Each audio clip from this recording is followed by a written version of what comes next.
There are people who walk into a room and instantly shift the atmosphere, not by speaking, but simply by existing. You might be one of them, a presence that's quiet, yet commanding, invisible, yet impossible to ignore. Conversations dip, people glance. Something in the air tightens, like the space itself is recalibrating around your energy. This isn't arrogance. This is the paradox of having a rare aura. And perhaps you've been told you're too much, too intense, too serious, or too hard to be around. But what if these weren't flaws? What if they were symptoms of depth? Evidence that your presence activates something in others that they're not ready to meet within themselves. Carl Jung once said, "The privilege of a lifetime is to become who you truly are." But what he didn't add, at least not directly, is that becoming your true self often comes with a cost. And that cost is discomfort. Not yours, but the discomfort you trigger in others. Because when your presence shines with authenticity, it casts shadows. And most people are terrified of their own shadows. Jung believed that our energy field, the aura, as some might call it, is not a mystical light show, but a psychic fingerprint of our inner integration.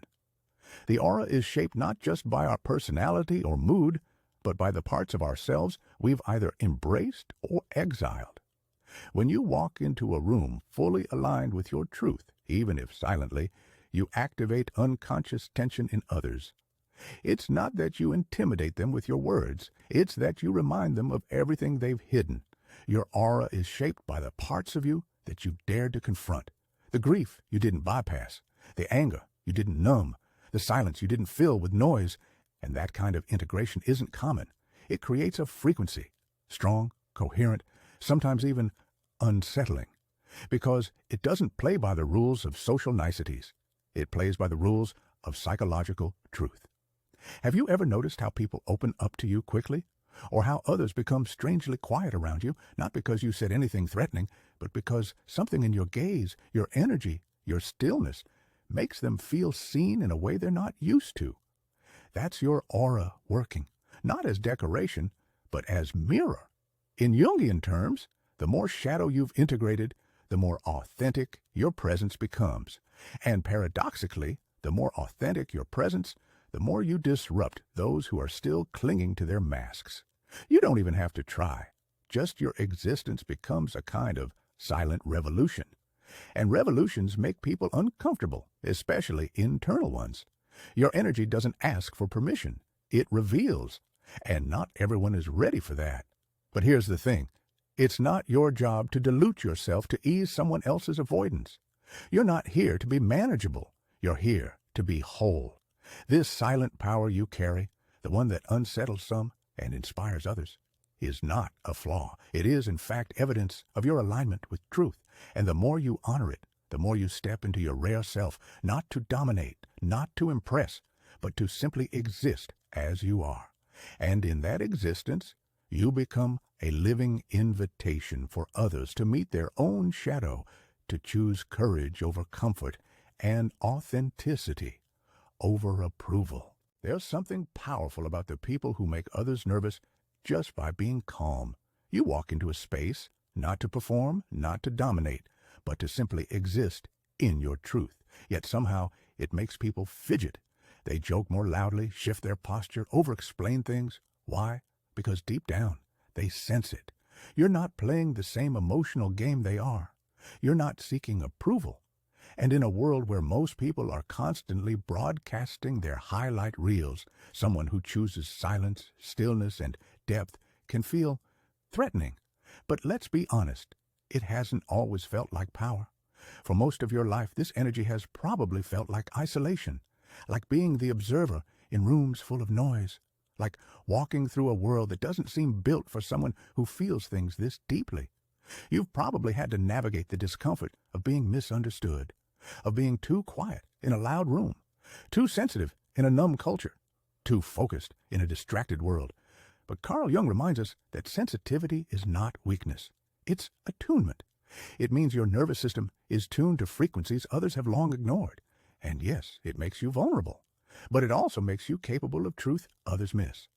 That's why people confide in you. That's why you notice small shifts in tone, in body language, in what isn't said. You're reading a different layer of reality. And when you speak, if you choose to, your words carry weight. Not because you talk a lot, but because you listen deeply. And here's the deeper truth. Your energy makes people confront the parts of themselves they've tried to outrun. It's not personal, it's psychological. Jung believed that when someone triggers discomfort in us, it often has nothing to do with them, and everything to do with the parts of ourselves we've buried. That person simply became the screen onto which we project our unresolved emotions. So when your grounded presence unsettles someone, don't shrink. Don't apologize for being too much or too quiet.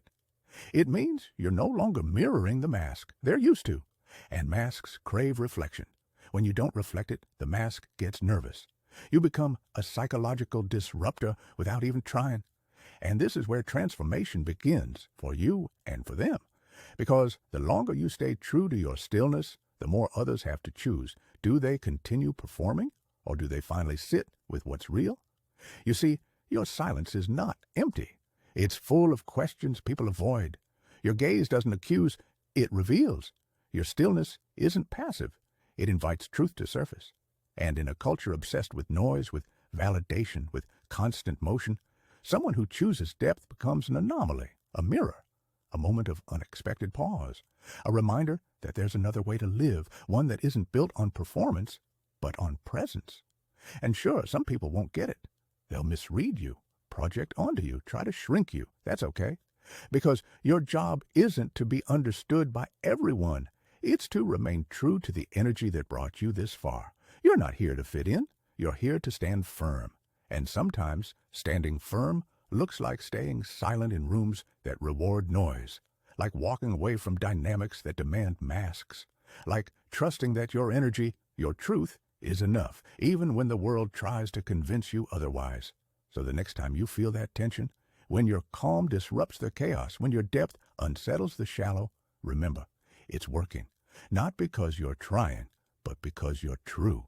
And truth, when embodied, becomes a force of transformation, not only for you, but for every room you enter. Carl Jung once said, the most terrifying thing is to accept oneself completely. And yet, your aura, the very field of energy shaped by your radical acceptance or rejection of self, acts as a mirror to those who have never dared to try. This mirror doesn't flatter. It reveals, it pierces. And because of that, it unsettles. Your presence, intense and grounded, begins to challenge people in unexpected ways. Without intending to, you become a trigger. Not because you're wrong, but because you are real. And in a world built on illusion, realness can feel like a threat. People project their buried shame, fear, or envy onto you, blaming you for what they can't yet name inside themselves. Jung called this psychological defense mechanism projection, where individuals deny the parts of themselves they cannot accept and attribute those traits to someone else. If you've ever walked into a room and felt the energy change, if you've witnessed people stiffen or become defensive, it may not be your behavior. It may be your light exposing their shadow. This is the paradox of your aura. The more you integrate your unconscious, the more whole you become, and the more you unsettle those who are fragmented. They may call you arrogant when you're merely self-assured. They may label you intense when you're simply focused. They may say you're too much, when what they really mean is, I can't handle my own reflection. And still, despite the resistance, your energy also draws people in. The same individuals who fear your presence may find themselves magnetically pulled to it. Why? Because your aura doesn't just challenge, it also heals. People feel seen by you. Even if they can't admit it, your presence gives them permission to explore deeper parts of themselves. And this is no small thing. In Jungian terms, it means you're functioning as a vessel of individuation, not only for yourself, but for others as well. You might notice strangers opening up about their childhood traumas. Friends who avoid vulnerability with everyone else, telling you their deepest fears. This is the shadow making its way to the surface, and you, whether you ask for it or not, are the catalyst. Your energy becomes a container for transformation. But such power also comes with exhaustion. Have you ever left a room full of people feeling drained, not because they were unkind, but because your system absorbed everything unspoken? That's the cost of a rare aura. You're not just interacting with behavior, you're interacting with energy, memory, and unprocessed emotion. And if you don't set boundaries, you'll drown in the very ocean you're helping others swim across. Jung warned that the healer too must face their wounds. And in your case, this means learning when to hold space and when to step back. Not everyone deserves your frequency. Not everyone is ready for it. Your aura speaks a language beyond words. It says, I will not pretend for your comfort. It says, I have met my shadow, and I won't run from yours. This is not aggression, it's integrity.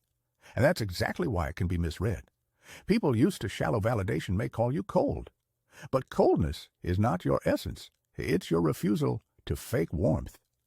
Those accustomed to superficial smiles may say you're intimidating, but it's not intimidation. They just don't know how to exist in a room where masks aren't required. It is in this social friction that your greatest lessons emerge. Every awkward silence, every eye averted, every false friend who quietly exits your life. These are signs you are radiating from truth. And in time, your presence stops being disruptive and starts being sacred. The ones who remain will be the ones who have also begun their shadow work. In essence, you are no longer a person. They experience you as an initiation. So what do you do with this? How do you live when your energy challenges both strangers and systems? You honor it. You stop apologizing for it. You protect it with boundaries, solitude, and discernment. Because this path, while lonely at times, is the exact road that leads not just to self-acceptance, but to collective transformation.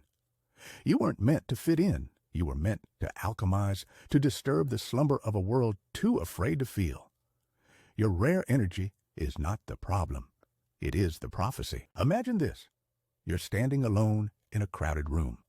People laugh, mingle, scroll through small talk, but you feel like a frequency from a different dimension.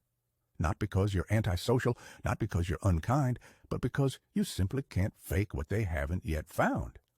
This is the ache of the awakened aura. You see, once you begin the journey of self-integration, when you start making peace with your shadow instead of hiding from it, you no longer fit into the mold that society has carefully designed. You stop playing roles. You stop entertaining conversations that go nowhere. You stop dimming your intensity just to be palatable. And in doing so, you threaten the foundation of inauthenticity. Carl Jung taught that individuation, the process of becoming your truest self, is not about becoming perfect. It's about becoming whole. And wholeness isn't always welcomed. In fact, wholeness often repels those who live fragmented lives. So what does that mean for you? It means you will be misunderstood.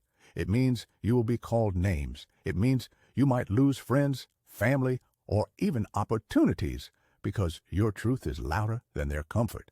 But here's the shift. That loss is not destruction. It is refinement. The people who fall away from your life when you stop shrinking were never aligned with your wholeness. They were only aligned with your performance. And as painful as that sounds, it is necessary. It's because the space they leave behind becomes sacred ground. Ground where real connection, real love, and real impact can finally grow. You're not here to be liked. You're here to be real. You're not here to blend in. You're here to transform. And yes, sometimes that means being the storm that wakes others from their sleep. When your aura unsettles a room, don't shrink. Stand taller. When your energy evokes projection, don't retaliate. Observe. When others label you too much, smile softly and know. That label is the threshold of their own limitations, not yours. You are walking proof that inner alignment creates outer disruption. But that disruption is divine. Because what you're really doing is shining a light on lies, on fear, on stagnation. And that light won't always be welcomed. People might hate you for revealing what they weren't ready to see, but they'll never forget it. And some, in time, will thank you for it. This is the essence of the revolutionary aura. It's not about rebellion for the sake of chaos. It's about refusing to betray your soul to maintain false peace. You weren't born to be agreeable. You were born to be alive, fully, fiercely, unapologetically alive. And that comes with a cost, but also with a reward a life of radical authenticity, unshakable self-respect, and impact that transcends the superficial. When you walk into a room and the energy shifts, recognize the truth. You're not causing tension. You're revealing it. You are the mirror. And mirrors don't lie. They simply reflect. That reflection may shake someone to their core. It may ignite anger, envy, or admiration. But in all cases, it awakens. And that is the beginning of change. So stop asking for permission to be who you are. Stop waiting for the world to validate what your soul already knows. You are rare, and your energy is sacred. Let others misunderstand you. Let them project, reject, even attack. Let them call you strange, dramatic, or difficult. Let them walk away. Because those who remain, those who see the depth behind your silence and the integrity behind your intensity, those are your people. And more importantly, you are your person. You are your own sanctuary, your own guide, your own revolution. Carl Jung once said, "The privilege of a lifetime is to become who you truly are."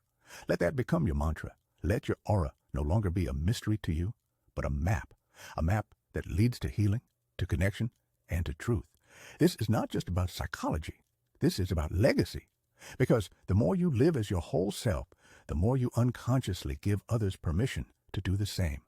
Your courage creates ripples. Your integrity creates space. Your presence becomes medicine. So if you've ever been told you're too intense, too strange, too quiet, too emotional, good. Wear those words like armor. They are signs that you are refusing to live half a life. You are whole. And that, in today's fractured world, is revolutionary.